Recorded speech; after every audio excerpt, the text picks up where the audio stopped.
मुंबईतल्या जोगेश्वरी पश्चिम मधल्या बेहरामबाग परिसरातल्या जेएमएस बिझनेस पार्कला काल लागलेल्या भीषण आगीत 17 जण गंभीर जखमी झाले होते। या इमारतीला ओसी म्हणजे भोगवटा प्रमाणपत्र मिळालेलं नसतानाही त्यात दुकानं आणि गोदाम सुरू करण्यात आली होती असा आरोप मनसेचे स्थानिक पदाधिकारी संदेश देसाई यांनी केला होता।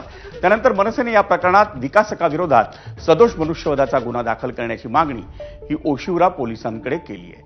मनसे शिष्टमंडळाने या इमारतीतल्या अनधिकृत बांधकामांवर कारवाई करण्याची मागणीही मुंबई महापालिकेच्या सहाय्यक आयुक्तांकडे केली आहे। यावेळी त्यांना तोडक कारवाई करण्याचं आश्वासन देण्यात आलं।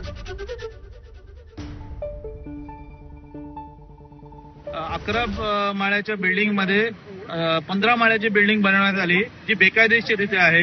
तत्कालीन पालिका अधिकारी व अग्निशमन अधिकारी व विकासक वास्तुविशारद यांच्यावर सदोष मनुष्यवधाचे गुन्हे दाखल झाले पाहिजेत, तसेच सदर बिल्डिंग सील झाली पाहिजे, म्हणून आज सहाय्यक पालिका आयुक्त यांची भेट घेतली।